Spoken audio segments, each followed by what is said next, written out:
tem piedade de mim segundo a tua palavra. Por quê?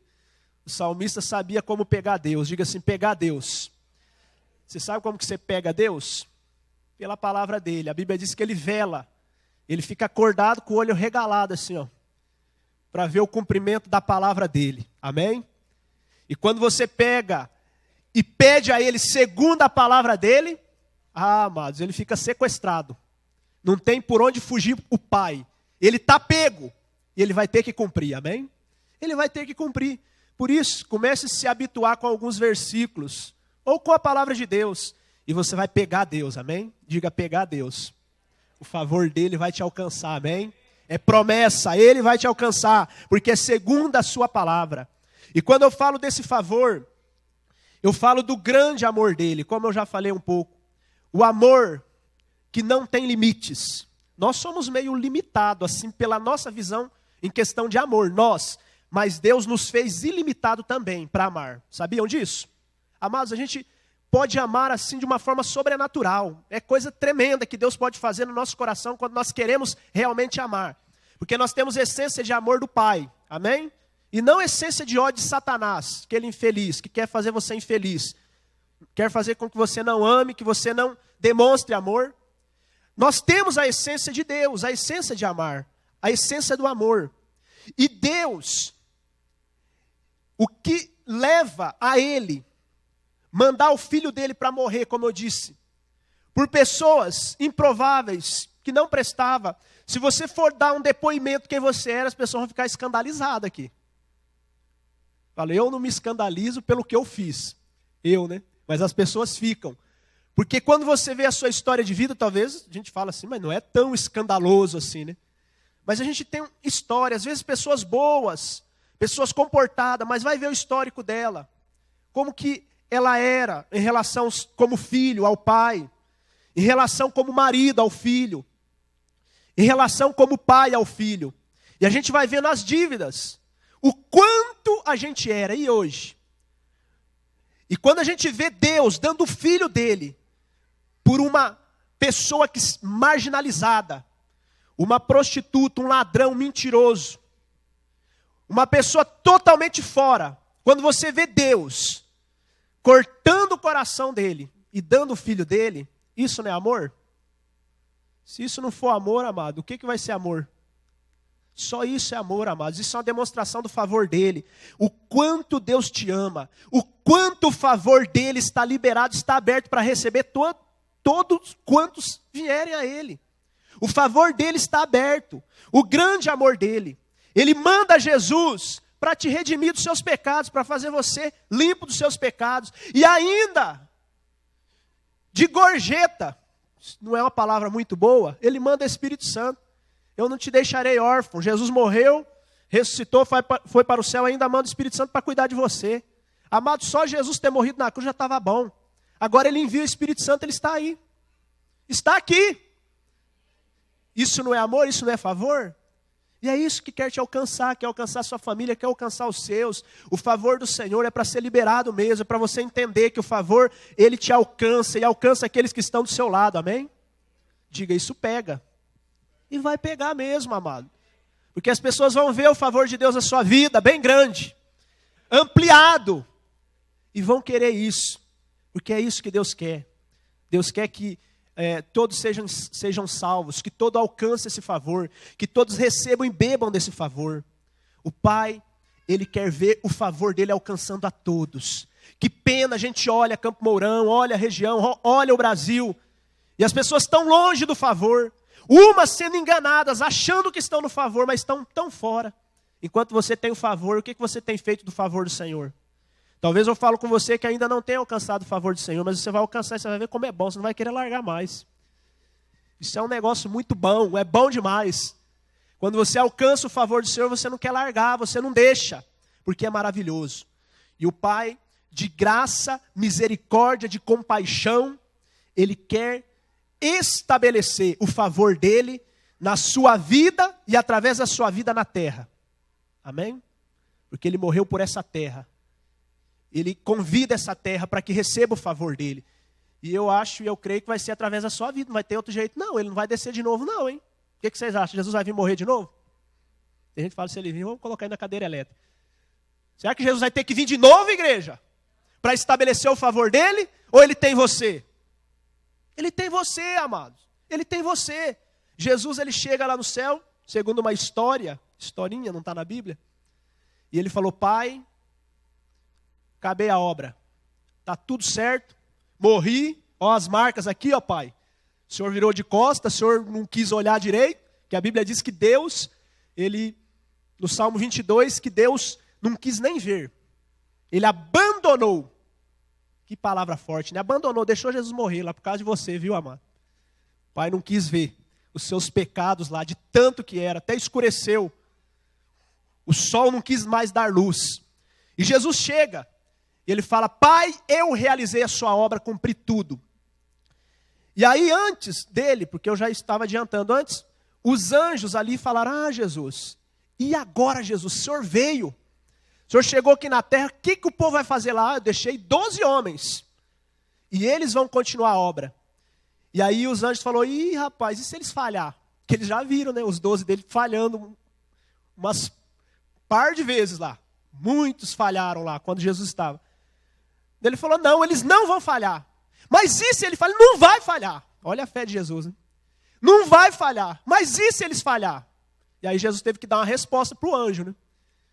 Se eles falhar, acabou. Porque Jesus, ele veio uma vez só. E o Pai tinha certeza que tudo que Jesus fez não foi para falhar, amém? Você é uma obra do Senhor, você não pode falhar e você não vai falhar, amém? Você não vai falhar porque o favor do Senhor tem te alcançado. E aquele que é alcançado pelo favor do Senhor, ele não falha mais, amém? Não falha, amados, porque o Senhor vem com uma unção de misericórdia e compaixão sobre a sua vida, isso é maravilhoso.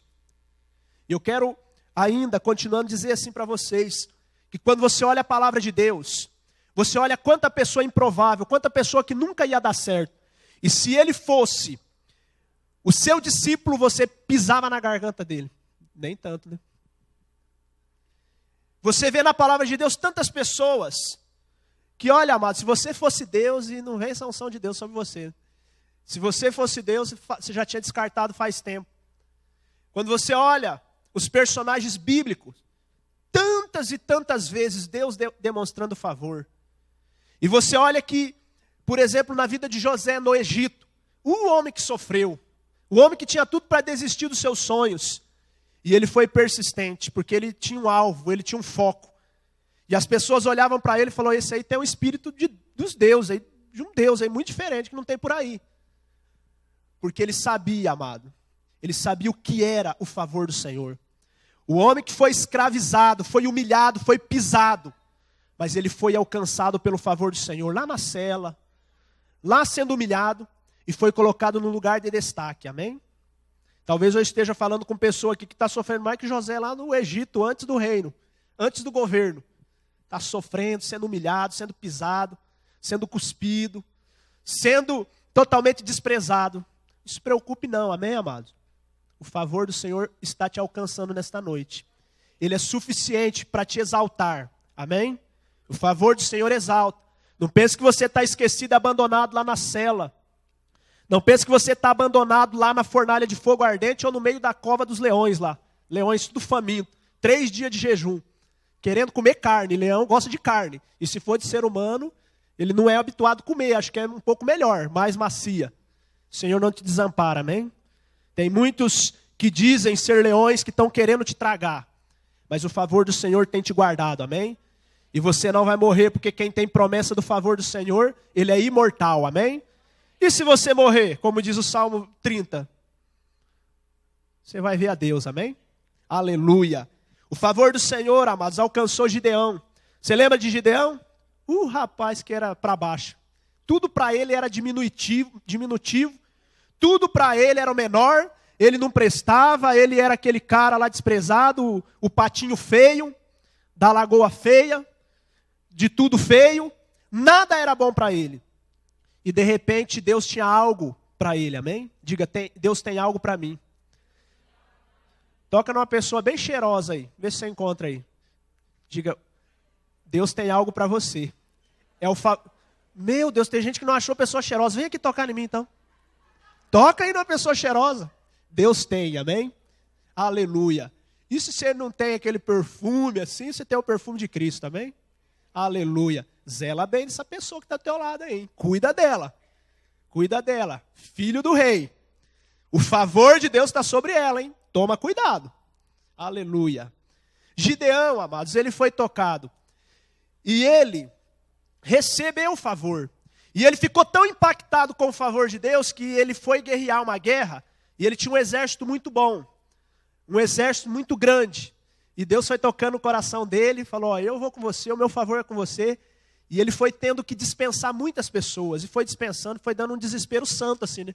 Sabe aquele negócio de falar, agora eu tenho que confiar mesmo, não tem jeito. Eu pensei que eu ia arrasar o exército aí grande, mais de 30 mil. E agora com 300 pessoas. E com instrumento musical, trombeta, com tocha de fogo. O que eu vou fazer? Agora é só o Pai. É assim que Deus quer que você sinta no teu coração, amém, amados? Quando você não tem chão para pisar, quando você não tem mais perspectiva, aí entra o favor do Senhor, amém? O favor do Senhor é para isso, amados, é para alcançar o inalcançável, é para que o milagre aconteça, se estabeleça na sua vida e você seja um agente de milagre. Você acredita em milagre? O favor de Deus, ele pode isso, amém? O favor de Deus é suficiente, assim como ele foi na vida de Gideão, aquele cara para baixo. Você conhece alguém assim? Ainda bem que não veio, né? Graças a Deus. Mas se veio, assim como Deus foi com aquele Gideão, ele vai ser com você, amém? O favor dele não muda. O favor dele só trocou de endereço. Era lá, agora é aqui, amém? O favor dele é maravilhoso e ele quer te alcançar. Amém? Diga, eu recebo. Diga, está sobre a minha vida. Se rodeia a sua cabeça. Sobre mim. Aleluia. Vem que eu recebo. Aleluia. É para você mesmo, amado. Então se alegra um pouco mais aí, amém? Porque o choro está acabando. O choro só vai ser da presença de Deus, de chorar por Ele, de querer mais dele. Mas choro de tristeza, amados, não. É tempo de acordar, amém? Porque a alegria está chegando, então tem que acordar. Amém? Dá um sorriso aí. Aleluia. Está melhorando, viu? O favor de Deus está chegando com tudo. Aleluia. A Bíblia fala de uma mulher chamada Ruth. Diga comigo, Ruth. E ela foi alcançada, amém, amados? Aquela mulher não tinha nada. Só tinha morte na vida dela, na família dela. Mulherzinha que sofreu. A gente fala de Jó, né? Lê a história de Ruth. É 4 capítulos para acabar. Você vê a vida e a história. Claro, não é os 4 capítulos ruins, mas você vê a vida dela. Só no capítulo 1 morre um monte de gente lá. E para casar, ficou sem marido, sem sogro, sem cunhado, foi morrendo. E a Bíblia diz que o favor veio sobre ela, amém? Sabe quem que é Ruth hoje? Quer saber mesmo? Ela é bisavó do rei David, do rei Davi. Diga aleluia. Amados, que privilégio. A mulherzinha que não valia nada, estava lá jogada no escanteio, não prestava. E agora, ela fez com que uma linhagem real saísse dela, do ventre dela. Deus é bom ou não é? O favor dele não alcança ou não alcança? É para você também, amados. Não importa a sua situação, Ruth. Não importa. Não importa a sua situação. O favor do Senhor é maior do que sua situação. E pode mudar a sua situação. Pode transformar a sua situação. Ah, mas é muito difícil. Ele vai criar algo que nessa situação não tem jeito de acontecer. Ele vai criar. Porque Ele é um Senhor que cria das coisas que existem e Ele cria do nada. Amém? Ele cria do nada. Você precisa de uma coisa que precisa ser criada? Não tem problema não, amém? O favor do Senhor pode alcançar. Ele é criativo. Amém? Ele vai te surpreender. A Bíblia fala de um homem chamado Mefibosete. Quem já viu falar desse homem? Coitado dele, né? Você levantou, deu uma dó de levantar a mão e falou que esse homem sofreu. Ele era um suposto rei. Ele poderia reinar, porque o pai dele era um príncipe, Jonathan. E no tempo de guerra, Saul já estava meio fora da casa do pai, há algum tempo. Deus foi tendo misericórdia pela oração de Davi. Davi orava muito por aquele líder. Ele teve a oportunidade de matar Saul, não matou. Ele falou, não, ó, Deus está me entregando, mas eu não quero matar. Olha, amados, isso que é ir além da obediência. Porque a gente é obediente nas coisas que precisam. É verdade ou não é? Você não faz isso, não faz aquilo, porque a Bíblia diz. Mas obedecer coisas que ninguém pede. obedecer em coisas que nem precisa você obedecer. Davi podia ter matado Saul, daí já reinava antes, né? Se fosse você, né? Dá uma vontade, né? Já matava lá Saul, esse miserável, está sem a presença de Deus, morre, praga ruim, vai logo. E eu vou reinar, porque eu nasci para ser rei. E Davi falou, não vou matar ele não. Vai passando o tempo. A Bíblia diz que morre Saul na guerra, houve, assim no reinado. E esse Mefibosete, ele era pequeno, tinha aproximadamente 4, 5 anos. Ele tinha uma serva que cuidava dele. Quando ela foi correr, ele caiu, quebrou as pernas. E ele ficou indebilitado. E além disso, a família dele já não era mais de uma família real. Perdeu, porque Deus tinha falado que a família de Saul não sairia mais rei. Seriam destituídos de tamanho pecado que ele cometeu, ou muitos. E a Bíblia diz que Davi, ele foi reinar. Diga aleluia. Davi começou a reinar. E as coisas começaram a mudar, amados, porque Davi foi vendo coisas que estavam erradas, já colocou a arca, já foi mudando isso, já foi reconstruindo o tabernáculo, falou, o tabernáculo vai ficar perto da minha casa, eu não sou levita, mas eu quero que os levitas morem perto de mim. Aleluia. Visão, amados, visão de reino. Davi, ele olhava lá do templo, da casa dele, ele olhava, acordava de madrugada, e olhava, estava lá uma chama acesa. Porque ele nunca deixou, em 36 anos, faltar sacerdote colocando fogo lá no tabernáculo. Por isso que a Bíblia diz lá em Amós que o Senhor iria reconstruir o tabernáculo caído de Davi. E não o templo de Salomão. Jesus chegava no templo e ficava com raiva. Ele pegava o chicote, batia, quebrava. Ele não concordava com aquele templo. Não é por causa do templo, mas por causa do que as pessoas tinham feito com o templo. E aí, lá em Atos capítulo 13, eles falaram assim. O próprio Espírito Santo, usando os apóstolos, chegou o tempo de eu reconstruir o tabernáculo caído de Davi. Existia o templo, amados, eles não queriam o templo. E queriam o tabernáculo, porque o tabernáculo falava de Davi, amém? O coração de Davi estava no tabernáculo, porque o Senhor quer o coração e não o templo em si, amém? Por isso que ele não habita em templo. Quando a gente sai daqui, Deus não precisa estar aqui. Mas quando você chega, você atrai a presença dele, amém? Porque você é o tabernáculo que o Senhor quer reconstruir. E o favor dele vai fazer isso. Mas continuando a história, Davi viu que tinha uma pessoa que estava sendo desprezada. Davi, ele era um rei, um rei assim, paizão. Ele não podia ver uma injustiça, ele queria consertar. E ele viu que ele tinha feito uma aliança com Jonathan. Jonathan era um amigo mesmo, do coração de Davi. Os dois andavam juntos. Davi era discipulado por ele, ele era discipulado por Jonathan. E ele tinha feito um voto, falou, olha, você vai sustentar minha família ou eu vou sustentar a tua família. Ou seja, era uma aliança assim. Você vai cuidar da minha família se eu não tiver condições e vice-versa. E ele descobriu, Davi, Jonathan tinha morrido, a família, que tinha uma pessoa da família dele que poderia ser cuidado por ele. E era Mefibosete. E Davi foi buscar ele pessoalmente. Aleluia. Davi pegou Mefibosete, que era um desprezado, estava morando lá no deserto, lá no fim do mundo. E trouxe ele, falou, a partir de hoje, Mefibosete, você vai comer na mesa do rei. Aleluia. Você vai ter o que o rei tem. Isso é favor, amém, amado? Ele não tinha nada para que isso acontecesse, mas ele tinha o favor do rei. Sabe quem que é chamado filho de Davi? Vocês já viram falar aquele cara meio doido lá que gritava, Jesus, filho de Davi, cego de Jericó. Vocês lembram dele? O único que entendeu quem era Jesus, fora. Porque nem os discípulos falavam que Jesus era filho de Davi. Uma vez Pedro falou, tu és o filho de Deus. Falou meio com medo ainda. E aquele cego falou, o Senhor é o filho de Davi, o rei. Jesus, amados, é o rei. Amém? O filho de Davi, que está convidando você para fazer parte do favor dele, é da mesa, amém? Os outros podem comer o que cai. Você é para comer da mesa, amém? Coma da mesa, amados, coma da mesa. Você vai comer da mesa. Davi falou para Mefibosete, olha, a partir de hoje, enquanto você tiver vida e os seus descendentes, vocês vão comer aqui no palácio. Que honra, amados. No palácio. Comer na mesa do rei. O que o rei come, você vai comer. É isso que o favor de Deus faz com você, com a sua família, com os seus. Comer na mesa dele, amém? Por isso não aceite menos do que isso. O favor do Senhor tem te alcançado. E vai continuar, amém? Porque ele não para.